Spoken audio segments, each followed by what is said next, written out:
家你们好 Hello everybody, my name is Ginalina.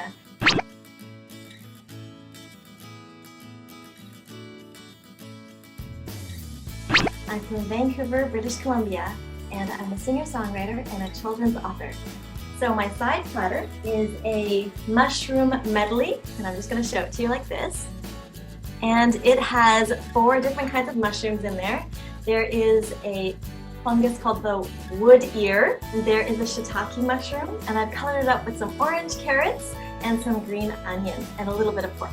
And I also brought a bubble tea for you. Bubble tea is the drink that I requested after I delivered every child. So for me, that is a big thing. I said, I delivered the child, I finished my labor, and I looked at my husband and I said, can you please get me a bubble tea? So it was really a drink that I just love so much, and I've learned how to make it, so that's really fun.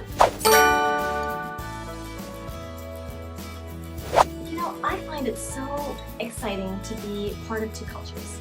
I really love the fact that I have my Asian heritage, that my parents are from Taiwan, that they've also had an immigrant experience brought with their own challenges, that's all part of me.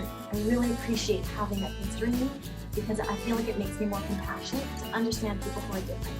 But I really love having this dual culture because it allows me to just have a broader perspective of what is out there. When you ask me the question, what is one thing that people misunderstand about me? I really wonder how many of my friends and how many of my peers, I wonder how much I've allowed myself to share about them, about my Asian heritage, and how that's impacting me as a person. I am of Asian heritage and I have Canadian heritage, and the 2 are really blended together quite intricately. Sometimes, if there is not enough understanding of both cultures, then things can be missed. They may not be able to see the Asian part of me because they don't know enough about Asian heritage, or perhaps when I'm in Asia, they don't see that I'm very Canadian because they don't have that familiarity with what a real Canadian is. So having this dual culture can be quite a learning experience for myself and for others, and having that connection so that people can see both sides can be quite tricky. My brother definitely introduced me to the Taiwanese community in Toronto, and I'm so grateful for him for that because I've been able to have a relationship with Taiwanese culture. I always admired my brother because he had such a command of the languages, and I saw that as a passport to connect with many people in many other ways. I felt like it made him a richer person, to have a richer character, a greater breadth of understanding. He definitely motivated me and influenced me to want to get back in touch with my roots. What's been so lovely about working with TAIWANfest is that I've been given so many opportunities to grow. In fact, I feel that TAIWANfest has known me from a little girl. I started singing there as a singer-songwriter in my teens, and then moving on, doing songwriting workshops and bringing my band onto the stage. And then more recently, sharing songwriting, being able to connect with people, being able to share an art, but a skill. Most importantly, I feel there is a desire for me to connect my story with the stories of others so that we have a better understanding of each other. To me, that is what the festival is about. It's about sharing who you are as a person, and when I know my culture well, it invites other people to be open to share their culture with myself as well. And so it really facilitates dialogue.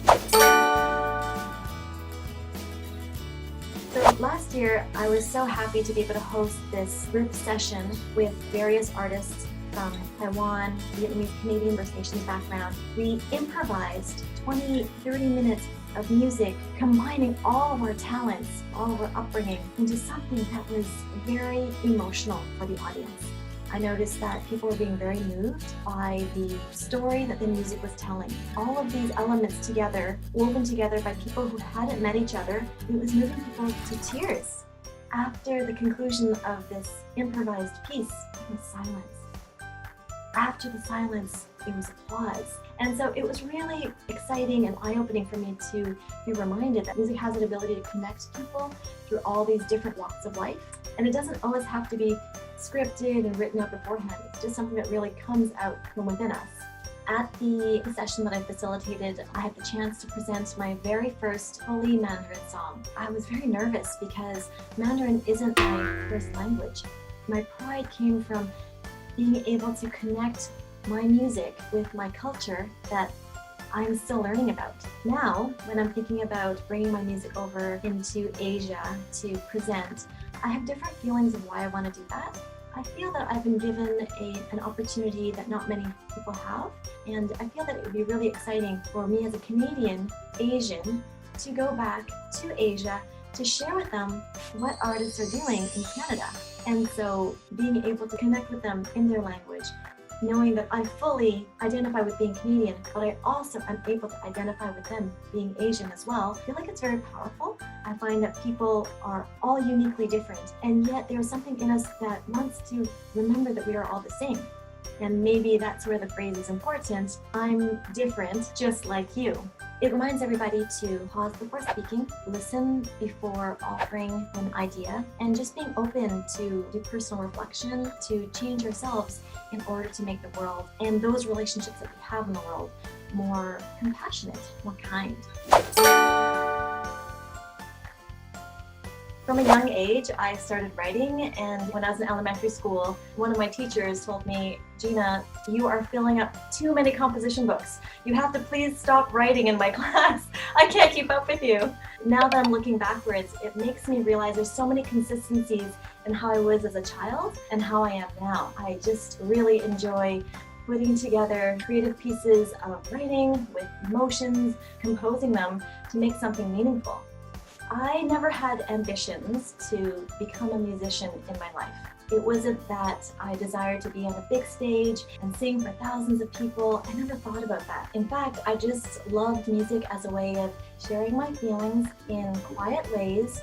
And now, as I'm getting more and more opportunities, I sing them on bigger stages, sometimes up to 1,000 people or more. And that's been really exciting. But it's true, I started off career-wise as an engineer. And in fact, when I went to school as an engineer, I also did music on the side.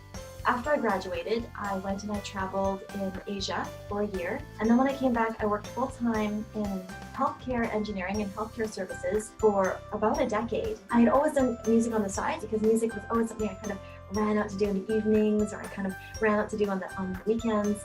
But it was only after I got the Ginalina nomination in 2016, the volume of requests I was getting was too much for me to handle. And so I decided at that time that it was a good chance for me to go and explore what it meant to be an artist. Right now, I'm working on my first children's book. Whether I meant it or not, my children are involved because it was inspired by the time that we spent by the river. It has an environmental theme, it introduces the ecology of the West Coast, but also it highlights the relationship that we as humans have had with the river. So every illustration hopefully conveys that emotion that we are all connected. My book is called The Mighty River, and in this I really want to highlight my love for the West Coast. More specifically, I took this idea from a song on my latest album called Save the Mighty River.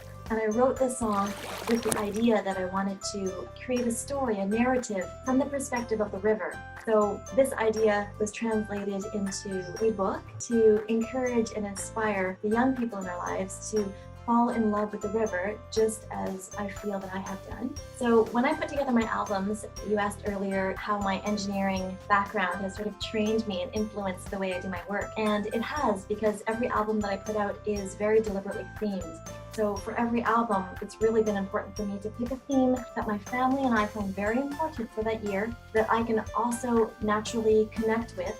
I released my most recent album last November. I decided to really theme this on the value of every child and the value of every human, really. And it's called Small But Mighty, emphasizing the fact that though people can be small, they can make a big change in the world, and they can also do things that will impact and influence other people. I follow the New York Times, and so I'm aware, at least from their perspective, what's happening on different continents, in different countries. Because everybody has been in this pressure situation, everything is higher stress. People are managing their work and their home relationship. All we know is that COVID-19 has impacted us in ways that nobody would have imagined on a global scale.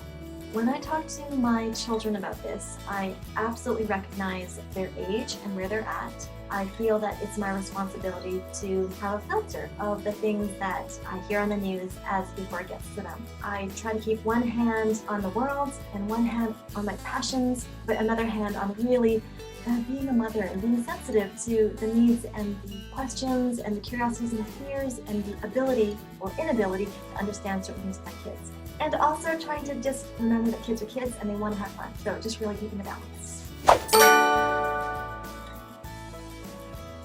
I feel like these last couple of months, we have such an amazing opportunity to take the time to really look inward to see who we are.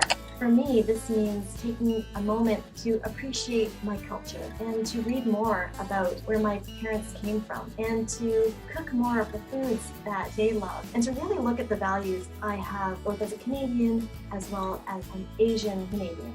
Also, when I was growing up, my parents didn't want me to lose the opportunity to learn English. So as a result, they spoke English as best as they could to me. I didn't realize this was something that was different until as I got older, I realized there were some nuances in the language that I wasn't understanding. And so it became very important for me after I finished my engineering degree to go back to Asia to really hone my Mandarin skills. But more importantly, connect with my parents. In addition, I'm also taking the time to have conversations with friends and trying to understand what is my role as an Asian Canadian and as a children's performer and as now a children's author and as a mother and as a friend.